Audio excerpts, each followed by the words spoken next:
everyone, this is Warhawk Beyond 2040, bringing to you another edition of the Wrestling Discussion Series. And June 5th, 2003 marks 20 years ago that Kurt Angle made his triumphant return as a babyface on SmackDown after a 2-month absence due to suffering a career-threatening neck injury back in March in the main event at WrestleMania 19. And for today's edition, I am going to be talking about Kurt Angle's babyface run from June 2003 to February 2004.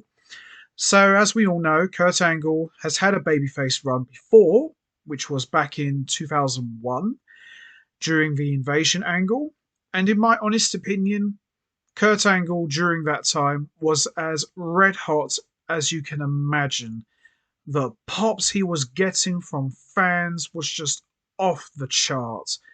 And I felt in 2001, Kurt Angle was starting to be fully embraced by the fans, because initially when he had come into the WWF, he had been portrayed as this comedic, arrogant, cocky heel who was always believed he was the babyface, but the fans just absolutely hated his guts. And he'd done an amazing job. He wasn't afraid to make a fool out of himself for the sake of entertaining the fans and always played up to comic relief. But in 2001, he was starting to win fans over with his epic matches and his jaw-dropping performances that he was putting on every single week, whether it was on a pay-per-view, Raw or SmackDown. Kurt Angle always gave it his all. But that babyface run was cut short. They decided to turn him heel in October 2001, and he helped put the Alliance out of business at Survivor Series 2001, essentially reverting back to being a babyface once again. And then the next night on Raw, they turned him heel again for no reason, out of nowhere. But I always hoped that Kurt Angle would get a good, solid babyface run because, in my opinion, he was not far off from eclipsing The Rock. During that time, The Rock was slowly starting to phase out his wrestling career in favor of Hollywood. Kurt Angle was seriously knocking on the door, to becoming like the number 2 guy to Stone Cold Steve Austin. He was getting very, very hot. So, Kurt Angle, before he left in 2003, in March, he was a heel at the top of his game. Fans missed him. I missed him dearly. Everybody on SmackDown missed him and his great matches. I mean, SmackDown was still a great show, don't get me wrong, but the presence of Kurt Angle was dearly missed. So when he returned in June 2003, he came out to a massive and well-deserved pop from the fans. Everybody, including myself, we were so happy to see Kurt Angle back, looking better than ever. And it was interesting because, as I said before, throughout most of Kurt Angle's run, apart from that brief stint in 2001, Kurt Angle has always been a heel. So it was very interesting to see him as a face, playing up to the fans, instead of being angered by the "you suck" chants, which was a signature part of the Kurt Angle persona. He now fully embraced it in a more celebratory way. And for me, Kurt Angle as a face, he absolutely kicked ass. He didn't lose any of that comedic attitude that made him a household name. In fact, I would say Kurt Angle really became the man. He really came into his own. And it was good to see that because, I love Kurt Angle as a heel, but it was just nice to see him as a face for a change. And obviously, he challenged Brock Lesnar for the title, who was still a face at the time. He was mixing it up with The Big Show. He was mixing it up with Shelton Benjamin and Charlie Haas. He was John Cena as well, Undertaker. He had some great matches during that time. And Kurt Angle won the WWE title back at Vengeance 2003 in an excellent triple threat match against Brock Lesnar and The Big Show. And he would keep the title for about 2 months. successfully retained it against Brock Lesnar in an outstanding match at SummerSlam. I would actually go on to say that their rematch at SummerSlam 2003 was better than WrestleMania 19. I love WrestleMania 19, but you could clearly see that Angle wasn't 100%. But he still went out there and put on a kick ass match. But I think SummerSlam was better because both Lesnar and Angle were healthy and at the top of their game. And it was just a fantastic match. And their Iron Man match was even better. It was amazing. Although I probably would have saved that for a pay per view personally, because 60-minute match with no TV commercials, we could have really got to see Angle and Lesnar even strut their stuff even more. But it was still a great match nonetheless. And Angle was just business as usual, entertaining, making fans and myself laugh, putting on kick-ass matches, making everyone look good. And Kurt Angle is so good in the ring. I've gone on record to say Kurt Angle is the best technical wrestler since Bret Hart. Big statement I made.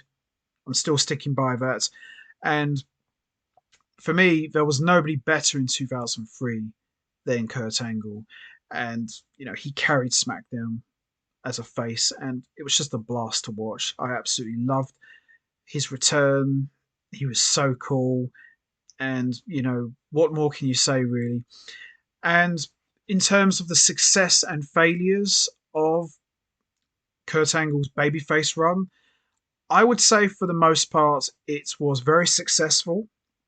Although he was starting to, I wouldn't say lose it. When I say he lost it, I wouldn't say he was losing it in the ring. He was still great in the ring. But I think the babyface run did start to get a little bit stale, especially heading into 2004, when he was constantly dedicating his matches to the US troops in Iraq, and he kept losing all the time. I think that started to wear a bit thin after a while. But aside from that, Kurt Angle's entire babyface run from 2003 to 2004, June to February, was excellent. I loved every second of it. He won the WWE title back. He had some great matches, as I mentioned. And, he didn't miss a single beat. He didn't lose a single step. He just picked up where he left off, but took things to the next level. I would say his best feud was definitely against Brock Lesnar. The best match, it's a tough one because I love the match he had with Taker on SmackDown. But if I had to choose his best match overall as a babyface, I'm going with SummerSlam 2003. I thought SummerSlam 2003 was an absolute classic, probably the best match of the entire show. There was lots of good matches on that pay-per-view, but I think that's one really stood out to me. And it was just a classic. I know Vince McMahon got involved, kind of loses a few points there, but it doesn't take away from the fact that this was still an amazing match. And Angle, as I said, nothing bad to say about his babyface run. And I'm glad he got a good long run with that because, we've always seen him as a heel. So I always look at this for face runners. This is what we should have had in 2001 onwards to 2002. It was just a strange time, guys who were faces were now heels and guys who were heels were now faces. It was just a strange time. So I'm glad he got a nice long run as a babyface and he got to do it on SmackDown before turning heel in February 2004 and begin an epic, program against Eddie Guerrero, which culminated in an outstanding match at WrestleMania 20. But by and large, this was a complete success. Favorite segments? Definitely when he impersonated John Cena and brought out the midget and put the ankle lock on the midget. I thought that was just absolutely funny as hell. I thought that was absolutely brilliant. And there was nothing bad to say about this run. I thought it was amazing. So that's going to be it from me. I am going to wrap this up now. What was your thoughts on Kurt Angle's babyface run from June 2003 to February 2004? Did you enjoy it? Do you consider it to be a success or failure? What was your favourite match during that run? What was your favourite promo / segment? Do you think Angle worked well as a babyface? And also, what was your thoughts on his return to SmackDown back in June 2003? You know what to do, guys. Hit the like button, hit the subscribe button, leave your thoughts and comments down below, and I will see all of you next time for another edition of the Wrestling Discussion Series. So until then, take care, everybody, and stay safe. And once again, as always, much appreciated. Thanks for listening.